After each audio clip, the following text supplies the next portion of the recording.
Welcome back into another edition of the TPT podcast. Guys, I am finally back. I know I've been away for a long time. Had some health issues going on. Some of you guys may know with some of my kidney stuff going on.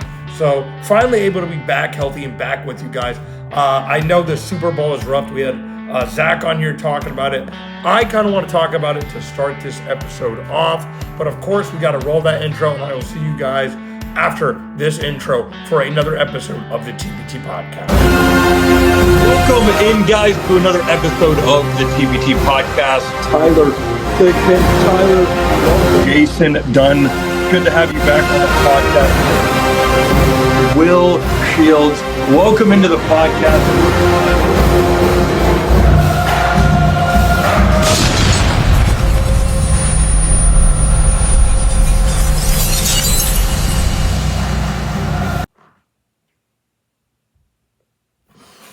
All right, guys, it is good to finally be back. But like I said, we got to kind of address the Super Bowl.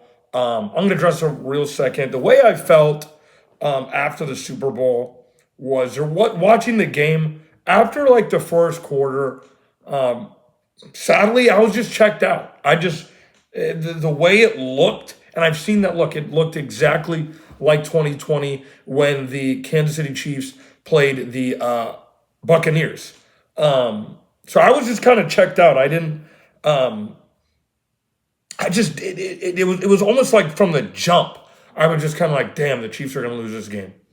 And by the second quarter, I'm just kind of like, guys, like, I don't like the way this looks. I don't think the Chiefs this is their day. And the Eagles, I mean, again, a lot of people try to say, what was it, Jaden? Was it the receivers? Was it this? Was it that? It was strictly the offensive line. This makeshift offensive line, it just wasn't going to get the job done. And I think all season we were able to see the Chiefs get it done. As I adjust my chair here, they were not able to get it done. They just were not versus a good defensive line like this. And we're going to get into what the Chiefs did this offseason to get it done. And that's what I really want to start this episode off with, is just looking at what the Chiefs were kind of do in free agency. I know Zach on our last episode kind of broke down what we need to do, but this is actually what happened. The first big move they kind of made was getting rid of Joe Thuney. A lot of people are like, why'd you get rid of Joe Thuney? We only got a fourth out of it. I agree. I thought we could have got more out of the Joe Thuney trade. I thought we could have got at least a third, maybe even a second round pick. But they traded him to the Bears, to Ryan Poles, a guy who was in the Chiefs organization. So I get it. They said, you know what, well, do we want to keep Trey Smith or do we want to keep Joe Thuney? They wanted to keep the younger guy so they can possibly extend him. I know they had added him to a franchise tag. So they were able to keep Trey Smith on the franchise tag, but to doing so, they had to trade away a guy like Joe Thuney. And shout out Joe Thuney. The 4 years he was here, he was able to bring us 2 Super Bowls, or 3 or 4 years he was here. He was able to bring us some Super Bowls, man. Absolute just pro at the guard position. Had to play tackle for us this last season. Absolute legend in Kansas City. He should always be celebrated when he's in Kansas City with free barbecue. But he's going on to the Bears. Chicago Bears are, they're really trying to bump up their offensive line, so he's going to go over there. And then we have, we're able to re-sign Trey Smith to the tag, which I'm hoping they can just sign long-term. We want him with Patrick Mahomes as long as we can. Other offensive line news. They bring on a guy like Jalen Moore. I see a lot of Chiefs fans are kind of like, this isn't good enough, blah, blah, blah, blah, blah. Jalen Moore, from when he did play, yes, he did mostly play behind a guy like, his name is relieving me, Trent Williams. He did have to play behind a guy like Trent Williams. But when he did get in there and he played, guys, he played very, very, very well. I have some of his numbers up right now as I kind of pull them up. But I do like the move. The guy was not bad when he was in there. Penalties 0 last year. Sacks allowed 1. Hits allowed 2. Total pressure 10. So he played very well when he had to replace Trent Williams. So I'm excited to see what this guy can do. He's kind of raw at the position, but this is a position, that needs a lot of help. Patrick Mahomes needs a lot of help. And this is going to be a guy where he's got to perform. 2 years, $30 million. He's got to perform. Yes, it's a short-term deal, but this is going to be a guy where it's like, if we can't hit on this one and he can't perform for the Chiefs, it's going to hurt. Now, the question is, what do they do at the guard position? Do they go to Kingsley? Do they go back to Wanya Moore? Does Wanya Morris take that spot? Even though he struggled at the tackle position, they try to configure him to a right guard, or left guard, Do they go through the draft, which I think they should do? But let me know what you guys think in the comments below, what they should do at the guard position. More on the offensive side of the ball. And which, again, if my, I'll talk about the more going to the running back side and some of the other positions. If the offensive line is Jawaan Taylor, then you have Trey Smith, then you have Creed Humphrey, Kingsley Humatea. Sorry if I'm butchering his name. His name is very hard to pronounce. And then you have Jalen Moore. I mean, I don't know. What do you guys think? I really want to know in the comment section below what you guys think. I'm not, like, that to me is not an offensive line that is, like, to write home about. It's really not. It does worry me a little bit that we may be going in, and I have it right here. Yeah, Jawaan Taylor, your potential offensive line right here. Jawaan Taylor from right tackle, Trey Smith, Creed Humphreys, Kingsley Suamatea, and Jalen Moore. What would you guys go with? How would you guys? Do you take Kingsley out and then you go through the draft? I don't know. I don't know what they're going to do there. But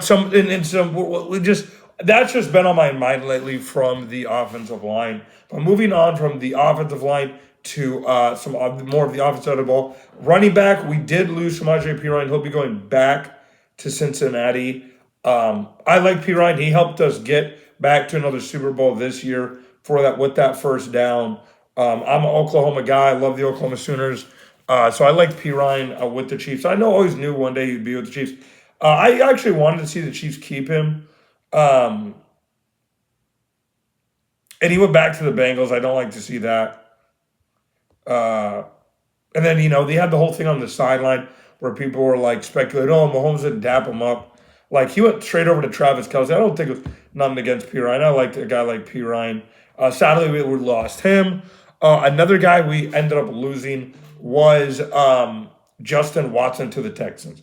I like Justin Watson. He's been with this team for a long time. For a while, he was our down-the-field guy. So I hated to see Justin Watson leave.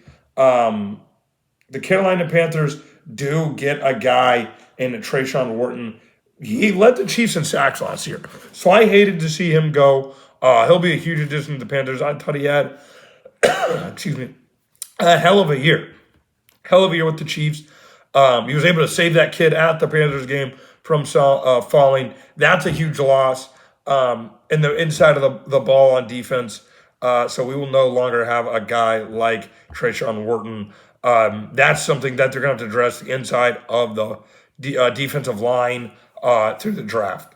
Another guy we were able to get back was Hollywood Brown. I like that. Your wide receiver trio this year, as you'll finally be able to see, is Rice, Worthy, and Hollywood Brown. They'll probably end up adding like a veteran in some type of trade in the middle of the season, just like they do every year. Keenan Allen, somebody like that. They'll end up adding in the middle of the year if somebody gets banged up. Of course, they bring back Oklahoma legend and long snapper slash tight end. Chiefs sign James Winchester to a 1-year deal. Again, I mean, he's just going to be on the 1-year deals probably forever. But Chiefs have had him at long snapper for, God, ever, since I think 2013. So this is going on his 13th season.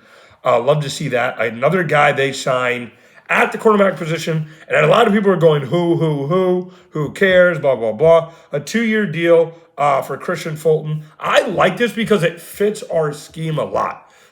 Coming over from the Chargers, Fulton had a pretty good year with the Chargers, so I'm excited to see what he can do in this Kansas City Chiefs offense, defense. But yeah, a 2-year deal, $15 million guaranteed, a $20 million deal. I think this will fit the Kansas, and they need another cornerback. They really need another cornerback. But now your corners, you got Trent McDuffie, Jalen Watson, and Trent McDuffie back there. This is going to be huge for our secondary because when it got banged up in the middle part of the season, our secondary was looking very, very slim. So I'm glad to see the Kansas City Chiefs were able to get Christian Fulton. Another guy in our secondary we ended up losing is Justin Reid. Now, this is going to be one of our first big impact losses. Is Justin Reid. I think this is probably our biggest impact loss because, again, Justin Reid was a pro's pro, was a veteran really in the locker room, knew how to get these guys going. He signed with the New Orleans Saints.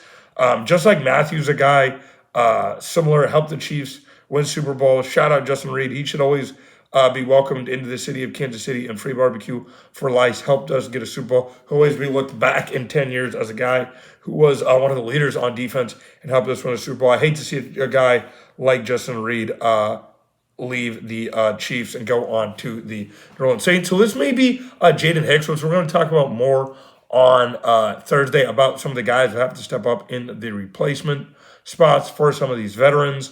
But moving on to some of the other guys we were able to sign. We were able to sign a guy like Robert Tonyan, came over from the Vikings, played for the Packers. This guy's a pretty big tight end. He had a big season a couple of years ago for like the Packers.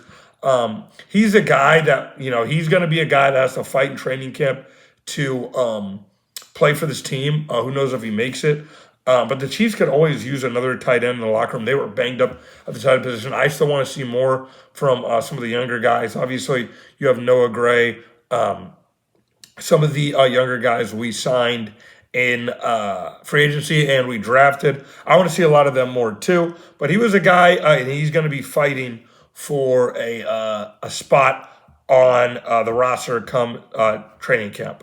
Another kind of big signing is the Chiefs always got to have a big name backup, and that backup is going to be Gardner Minshew on a 1-year deal. Chiefs sign Gardner Minshew. I don't know what number he's going to wear because he was 15 on the Raiders. He's coming over to the Chiefs. But they have the legendary Gardner Minshew. He kind of reminds me of a guy like Ryan Fitzpatrick. And it does seem like he has the Ryan Fitzpatrick kind of like curse, which I hope he does not bring to the Kansas City Chiefs. God forbid he brings Kansas City Chiefs where he's like the backup and then the starter always gets hurt and then he just becomes a starter. Because Aiden O'Connell, I'm pretty sure, was going to be the starter and he got hurt, so now it was Gardner Minshew. So hopefully we don't have to see Gardner Minshew on the field much unless it's week 18. That's the only time I want to see Gardner Minshew. And then another guy they signed to a 1-year deal is Bailey Zappi. Bailey Zappi was actually with the Chiefs last year early on. The Chiefs just must like what he can bring as a backup position. But they're going to sign him to a 1-year deal. And then the other quarterback they have as well still on the roster, Chris Oladokun. So Chris Oladokun, he will be with the Chiefs. So right now their QB room is looking like Gardner Minshew, Bailey Zappi, and Chris Oladokun. He's been a backup. He kind of is the Patrick Mahomes imitation. So he's been with the Chiefs for a while now. So that's your kind of QB room. The other guys they were able to bring back that I'm excited for, and I was hoping they would bring back. Obviously, a guy like Nick freaking Bolton. Nick Bolton, leader of this defense, he's only 25. They signed him to a 3-year deal. Hollywood Brown, they were able to bring him back on a 1-year deal. And I'm glad of that. Like I said, big Oklahoma guy. He's a guy we aren't able to see on the field much. And I think he's going to be a big impact guy. Juju Smith-Schuster, they bring back again. Even in the playoffs, he has some burst. Versus New Orleans Saints, he had a good game, then he got hurt. So if he's able to have a healthy season, I think he will be a good wide receiver for this team, a veteran that the Chiefs like on the team. Kareem Hunt is back. There's going to be talk of him potentially being the running back one for this team. And I'm excited for that. We will see. But yeah, a lot of these signings I like so far in the postseason. We'll maybe Chiefs trade or something like that. I don't know. We're going to be moving on to the draft here pretty soon, guys, because it is around the corner. But guys, this will do it for today's episode. Let me know what you guys think is your favorite signing this offseason, and what you guys like for the future of the Kansas City Chiefs. Moving on to revenge season for the Kansas City Chiefs, and also moving on to the NFL draft. I will see you guys next time on another episode of the TPG Podcast.